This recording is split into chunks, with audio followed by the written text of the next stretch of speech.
दोस्तों कुछ समय बाद हमारा आज कक्षा 12वीं का व्यवसाय अध्ययन बिजनेस स्टडीज का एमपी बोर्ड एग्जाम 26 का पेपर होने वाला है, जिसकी हम क्या है लगातार तैयारी कर रहे थे अच्छा स्कोर कर सके। ओके, इसलिए मैंने आपको 2 अंकी वाले, 3 अंकी वाले, 4 अंकी वाले अति महत्वपूर्ण प्रश्नोत्तर बता दिए हैं और वस्तुनिष्ठ भी मैंने आपको पहले एक वीडियो बताई। ओके, इस वीडियो में हम टॉप 50 वस्तुनिष्ठ क्वेश्चन आंसर देखने वाले हैं। ओके, ज़्यादा मेहनत नहीं करनी है, इस वीडियो को बस क्या है ध्यान से देखते जाइएगा तो अपने आप आपकी वस्तुनिष्ठ की तैयारी होती जाएगी। बाकी अभी आपके पास थोड़ा समय है तो आप क्या सुपर फास्ट रिवीजन कर लीजिएगा।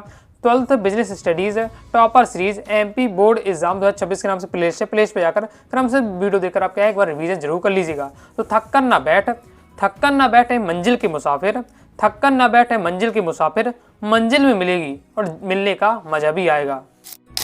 ओके, थोड़ा फास्ट हम देखते जाएंगे। बहुविकल्पी प्रश्न है, कौन से स्तर का प्रबंध सीधे श्रमिकों से जुड़ा होता है? तो निम्न स्तरीय जो प्रबंध होता है श्रमिकों से जुड़ा रहता है। प्रबंध के सिद्धांत होते हैं, तो प्रबंध के जो सिद्धांत होते हैं विशिष्ट मार्गदर्शक होते हैं। पैकेजिंग का उद्देश्य होता है, तो पैकेजिंग का उद्देश्य है सुरक्षा भी, सुविधा भी और विज्ञापन भी, तीनों का उद्देश्य होता है। तो उपयोग सभी। रोजगार कार्यालय भर्ती का स्रोत है, तो बाह्य स्रोत होता है। प्रभावी नियंत्रण है, तो गत्यात्मक प्रभावी नियंत्रण होता है। स्थायी पूंजी का उपयोग किया जाता है, तो स्थायी संपत्ति के क्रय करने में। प्रबंध के कितने स्तर है? तो 3 स्तर होते हैं। नियोजन प्रबंध का चरण है, तो नियोजन प्रबंध का प्रथम चरण है।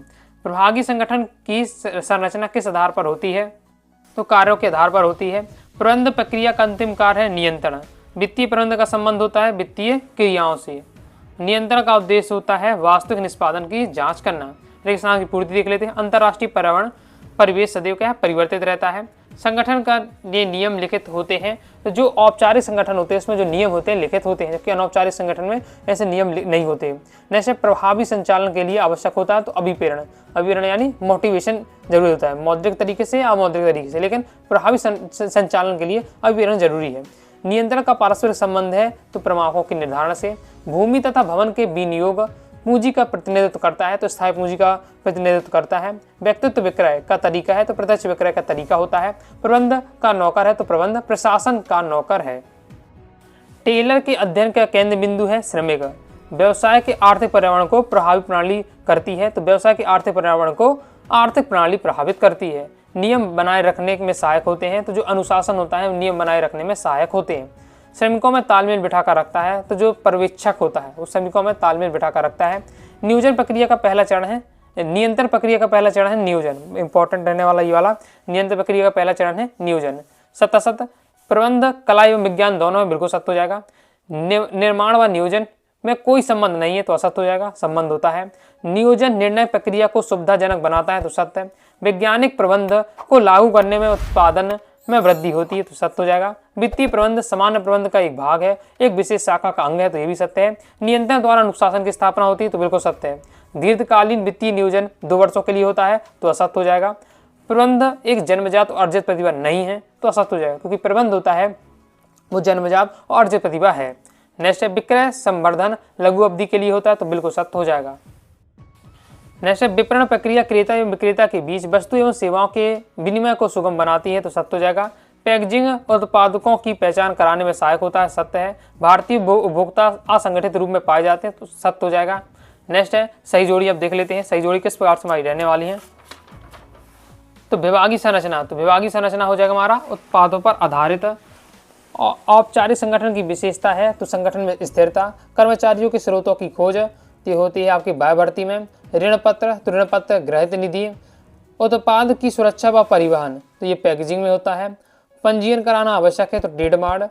बोनस होता है आपका, बोनस आएगा वित्तीय अभिप्रेरण में। नेक्स्ट देख लेते हैं टेलर, तो टेलर हो जाएगा प्रयोगों का सिद्धांत। विकेंद्रीकरण हो जाएगा आपका शीघ्र निर्णय। विज्ञापन बाह्य स्रोत। नियुक्तिकरण, तो नियुक्तिकरण हो जाएगा भर्ती। प्रशासनिक कार्य, तो वित्त कार्य क्षेत्र आपका प्रशासनिक कार्य है। व्यक्तिगत विक्रय, तो व्यक्तिगत विक्रय जाएगा वस्तुओं एवं सेवाओं के विक्रय में। लाभ हानि विवरण जाता है आपका अल्पकालीन वित्तीय नियोजन में, तो ये सही जोड़ी हो जाती है। एक शब्द एक वाक्य में उत्तर। भर्ती का आधुनिक माध्यम क्या है?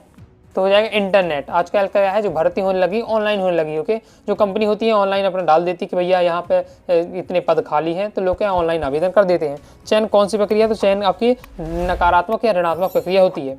किसी उपक्रम की सुदृढ़ वित्तीय स्थिति का मापदंड क्या होता है? तो लाभ होता है। वित्तीय स्थिति जानना किसी भी कंपनी की, तो उसका लाभ देखिए। ओके, तो किस तरीके से है। प्रबंध व्यक्तियों का विकास है, न कि वस्तुओं का निर्देशन। उक्त परिभाषा किसकी है, तो ये परिभाषा दी थी लॉरेंस ए एप्पले की। व्यवस्थित ज्ञान को क्या कहते हैं, विज्ञान कहते हैं। किस आयोग के पास उन शिकायतों पर विचार करने का अधिकार है जहां वस्तुओं का भुगतान की गई राशि 10 करोड़ से अधिक होती है, राष्ट्रीय आयोग।